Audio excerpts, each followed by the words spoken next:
This is the Red State Redneck. I need you to subscribe, like, ring the bell, share, comment down below. I read all comments about this subject, about this video, or anything that y'all want to talk about. I'll make a video about it if you got a suggestion.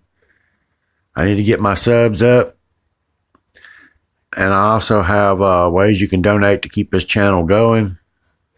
I need equipment like microphones, a better monitor, other things to make this channel grow and be better, to not only entertain but get the truth out there. That's what I am. I'm a truther channel. So I have several different ways to donate. Right now I've got GoFundMe and PayPal, and I'm working on Vimeo and Patreon. But they'll be in the links in the subscription below the video. So anyway, we're going to talk about conspiracy theories today. A conspiracy theory is a belief that an unpleasant event or situation is the result of a secret plan made by powerful people. A conspiracy theorist is someone who believes in conspiracy theories. And in my opinion, there is probably 85% of people in this country that believe in one conspiracy theory or another, whether it be the JFK assassination, whether we landed on the moon or not, the flat earthers. You may believe in all or one of those conspiracies, but about 85% of this country believes in one conspiracy or another. Today we're going to talk about a conspiracy theory involving one of the biggest corporations in the United States. And that's Procter & Gamble. As you can see by their symbol here, it was changed back in 1985 because of the other trademarks logo that they had. Almost took them down back in the early to mid 80s. Now a little bit about Procter & Gamble. It was started by William Procter and James Gamble in Cincinnati back in 1937.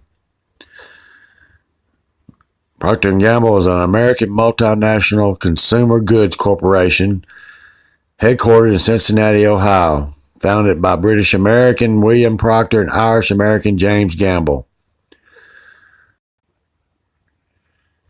The Procter & Gamble company is a multinational consumer goods corporation. They deal in a lot of cleaning agents, personal care, and hygiene products. Now, they were real big in food and beverages, but they have sold most of them in the last few years. One of the biggest was Pringles to the Kellogg Company. Like I said before, they were founded in Cincinnati, Ohio, but they have factories all over the United States.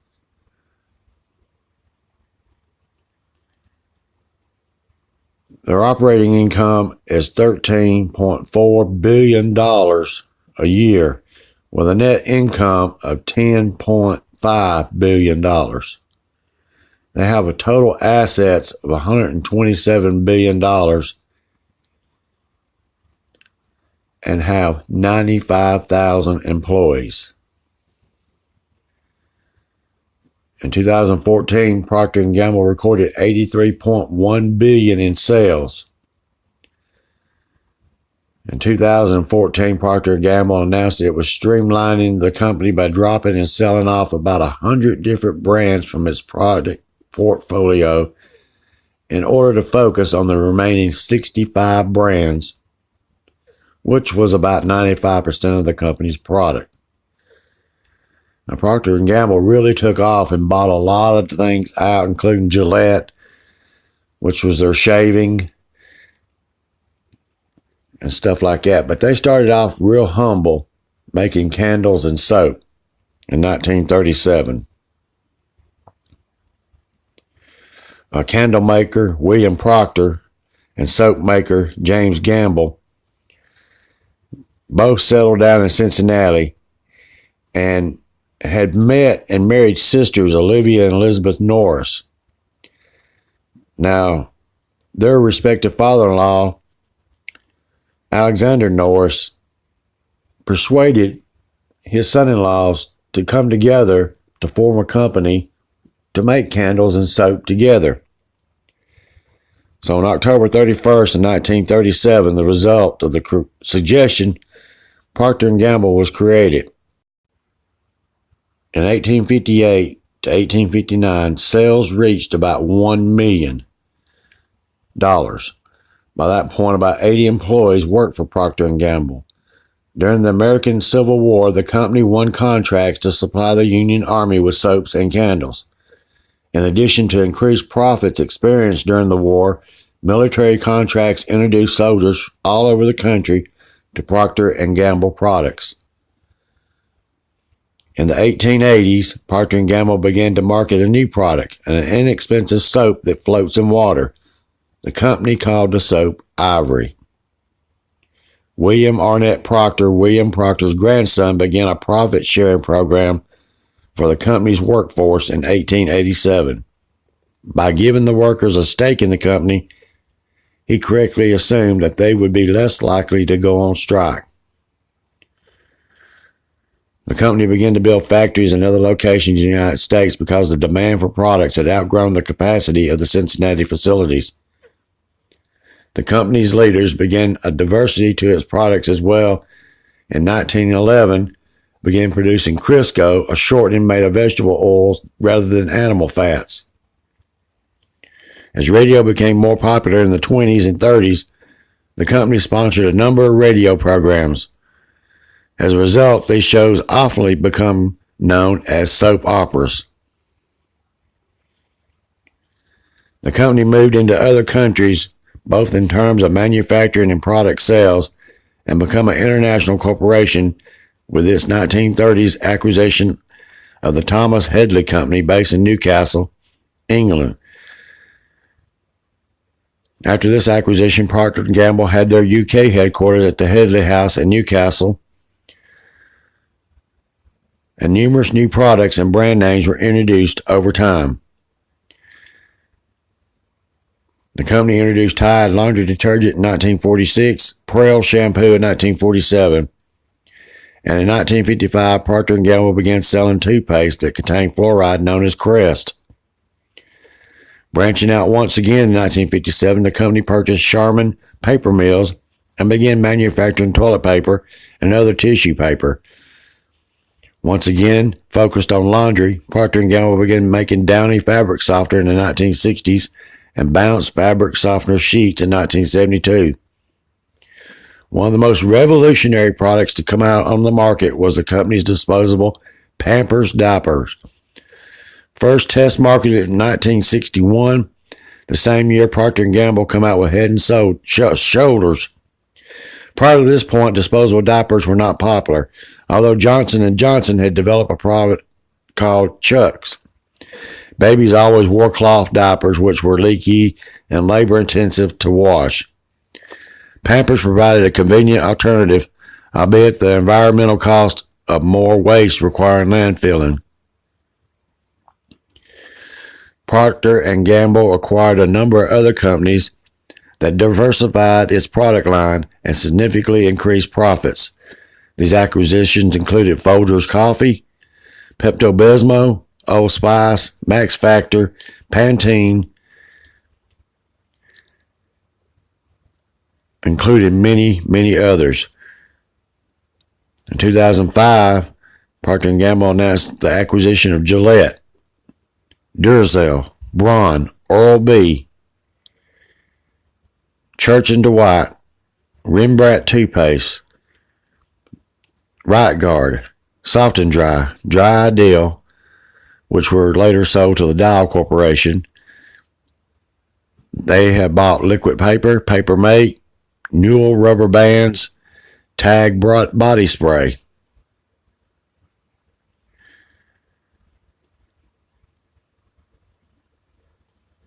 So you see, folks, Procter & Gamble is a pretty big company, diverse in its brands, even though they've sold a lot of them off in the past few years. But we're not here to talk about how great this company is. I'm here to talk about a little dark time that almost took this company down. The controversy Procter & Gamble went through was over its logo. The previous P&G I had on the screen is the logo that Procter & Gamble use now. Up on the screen now is the logo that first started in 1851, was a cross which they used just to identify the candles and the crates on the boats. In 1859, they used the moon, a half crescent moon with 13 stars. The 13 stars is supposed to represent the 13 colonies. But this is the logo that almost took this company down back in the 1980s. Around 1981, rumors circulated that the logo that they've been using for about 100 years was a satanic logo. As you can see, that the curls and the half man in the moon's beard has a 666 in them. And the two horns of Satan and the stars. In Revelations 12:1 states, "And there appeared a great wonder in heaven, a woman clothed with the sun, the moon under her feet, and upon her head a crown of 12 stars." The Procter & Gamble logo consisted of a man's face on the moon surrounded by 13 stars. Some claim the logo was a mockery of the heavenly symbol alluded to in the aforementioned verse, thus construing the logo to be satanic. Where the flowing beard meets the surrounding circles, 3 curls were said to be the mirror image of a 666, or the reflection number of the beast. At the top and bottom, the hair curls itself into 2 horns like those of the ram. The company spent decades battling false claims that it was in league with the devil. If you were alive in 1982, you might remember that very special episode of the Phil Donahue talk show. On that day, the president of Procter & Gamble went on the program and admitted that the company supported the Church of Satan and that its logo contained satanic symbols. That happened in 1985, right? Actually, others remember the episodes airing in 1989. The truth is, this never occurred. Procter & Gamble has never had any connection to the Church of Satan. The church itself decries the claim completely false. So even the Church of Satan says Procter & Gamble does not support us, even though there was petitions going around saying that Procter & Gamble gives 10% of its products to the Church of Satan. And even the Church of Satan says, no, they don't do that. We would like to have the money, but no, they don't do that. Now, I grew up in the early 1980s, and I remember people going around with these petitions to sign to boycott Procter & Gamble. There was such a big grassroots effort to boycott it. And I live in the Bible Belt. There were some small convenience stores and grocery store chains that pulled Procter & Gamble products off the shelf because of this. This hurt their sales significantly. Now, it's alleged that Amway distributors started the rumor. To better understand the Procter & Gamble rumor, it's important to grasp its broader context. During the late 1970s through the late 90s, The potential fear of satanic cults known as satanic panic gripped the United States. Years of news and cultural touchstones like the Manson family trial and The Exorcist had primed the country for this paranoia. When the first article on the P&G rumor given the company of devil time appeared in the Minneapolis Tribune in March 1980, satanic panic was hitting its peak. The story detailed an accusation of satanic imagery hidden in the company's logo. A man in the moon looking out on 13 stars. When the first article on the Procter & Gamble rumor called Rumor Giving Company of Devil of a Time appeared in the Minneapolis Tribune in March 1980, satanic panic was hitting its peak. The story detailed an accusation of satanic imagery hidden in the company's logo, a man in the moon looking out on 13 stars. But as a spokesperson from Procter & Gamble, Tracy Rose explained, this claim was without merit. First developed by Wharf Hands to mark Star Candles crate boxes, Rose writes in an email, we decided to formalize it, creating a graphic 13 stars for the 13 original American colonies. And it was officially trademarked in 1882. But the incorporation of the face in the moon happened before that. It was a logo created in the 1930s that created the rumor, but not until the 1980s, 50 years after its creation. To most people, that design would appear insignificant, but most people aren't Jim Peters. In the 1980s, Peters was the music director at Zion Christian Life Center in St. Paul, Minnesota, and a member of the family of anti-rock crusaders who instigated a record-burning campaign in 1978. His brothers, Dan and Steve, initially gained notoriety for a series of seminars and a pseudo-documentary in the vein of rock, It's Your Decision or The Truth About Rock. Jim, who could not be located, in research for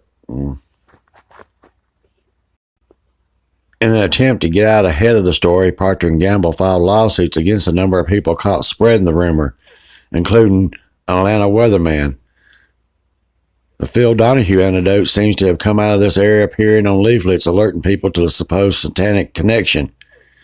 After fielding 15,000 related calls and letters in June and July 1982, the company also employed an aggressive media relations strategy on the West Coast, where it believed the new version of the rumor began.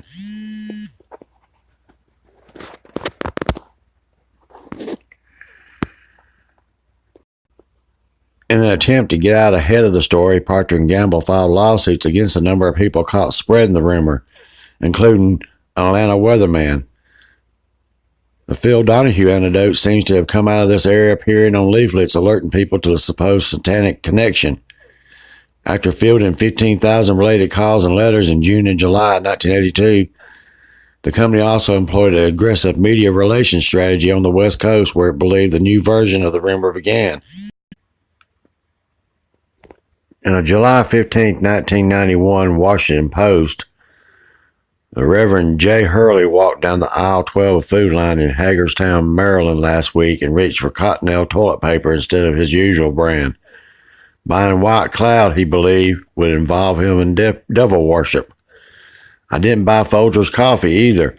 I'm going to replace that brand with Nestle's, the Hurley pastor of Greenbrier Baptist Church in Boonesboro said. Hurley is one of thousands of Americans who continue to boycott Procter & Gamble products, convinced beyond any measure of logic that the corporation's president is in league with the devil. Currently, flyers are circulating in rural Maryland, among other places, listing the allegedly damnable Procter & Gamble products. Since 1980, the Procter & Gamble Moons and Stars logo has been the focus of one of the most bizarre controversies in American business. Persistent reports that satanic symbol, despite vigorous denials and Procter & Gamble's recent decision to change its corporate symbol, talk of devil worship still lingers. Hurley said an American chaplain gave him a copy of the flyer several weeks ago. He distributed copies to his 70-member congregation. A copy hangs on the church bulletin board just inside the door. The flyer headline, The Phil Donahue Show states that on March 1st, 1991, Procter & Gamble's president appeared on Donahue and announced he was coming out of the closet about his financial support for the Church of Satan. He stated that a large portion of the products from Procter & Gamble goes to the support of the church. The flyer says, then Donahue, it continues, asked the Procter & Gamble president whether his ties with Satanism would hurt his business. He said there's not enough Christians in the United States to make a difference. He is quoted telling a nationwide television audience. On March 1st, 1991, no one representing Procter & Gamble, let alone its president, appeared on the Donahue. In some parts of the country, viewers of the program watched a tape show headlined Families of Hostages, Lebanon, Iraq, and Vietnam. The other program aired that day was How to Cheat on Your Spouse and Not Get Caught. And yet, Procter & Gamble Public Relations is having a fiendish time convincing the public. It's poppycock, Procter & Gamble spokesman Terry Lufus from the company headquarters in Cincinnati asked if John Pepper, president of the conglomerate, would comment. An exasperated Loftus replied, why would our president want to comment on Balderdash? It's a lie, ridiculous lie. So many calls have flooded Donahue headquarters in New York that staffers set up a voicemail answering system that advises, if you're calling about Procter & Gamble, press 6 now. The president of Procter & Gamble has never appeared on the Donahue Show. If your family and friends have seen it, they're quite mistaken. Given the conspiratorial mindset of Satan rumor mongers, the choice of 6 on the touch-tone phone may prove unfortunate. The supposed appearance of the numeral 666 in the logo has fueled a slur campaign. The Bible's Book of Revelation links 666 with the devil. The 3 seemingly inverted 6s are actually beard curls on the man in the moon's face that have been part of the corporation's emblem since 1851. The stars represent the 13 original colonies. Procter & Gamble grudgingly removed its famous trademark from product packaging in 1985, hoping to exorcise a Beelzebub rumor, but the symbol remained in use on corporate stationery, awards, and company buildings. In eliminating the beard curls, the company officials told the Washington Post there's absolutely no connection between the redesign and the reemergence of the rumors. In 2013, Procter & Gamble slowly and quietly put the crescent moon back in its logo, as you see here. Of course, there's no man, no curls, no horn, and no stars. It seemed no matter what Procter & Gamble did, the rumor would not die. Then again, it's hard to kill a rumor when you have opponents actively working to promote it. In 1991, retrospective by the Washington Post, Paul Martin, a former Minnesotan, recounted a meeting with the Peters family in 1985. These 3 brothers from the Zion Christian Life Center, Dan, Steve, and Jim Peters, came to speak with my boys to tell them to burn the rock music albums, and they showed a slide, a Procter & Gamble symbol, and said it was the same as the Church of Satan in Minnesota. In a last-ditch effort to exorcise the company of its demons, Procter & Gamble announced in April 1985 it would be dropping the logo indefinitely. But the gamble blew up in the company's face in a spectacular fashion. Concerns became so widespread that public officials were even drawn into the firestorm. In April 1986, an exasperated attorney general from South Dakota issued a press release to state media reminding them that no executives at Procter & Gamble had sold their souls to the devil. However ridiculous this may seem, moral panics like satanic panic are sustained on strange conspiracies like the Procter & Gamble rumors, because these kinds of stories are almost impossible to debunk. In his 2003 book, A Culture of Conspiracy, Political Science, Michael Barkham observed that these kind of ideals survive because they promise a world that is meaningful rather than arbitrary. Not only are these events non-random, but the clear identification of evil gives the conspiracist a definable enemy against which to struggle endowing life with purpose. In the case of Jim Peters, that enemy was clear. In Procter & Gamble, he saw Satan. But as the 1980s faded into the 1990s, the specter of religious paranoia slowly gave way to material concerns. In 1990, Procter & Gamble announced the first of a number of lawsuits against Amway distributors.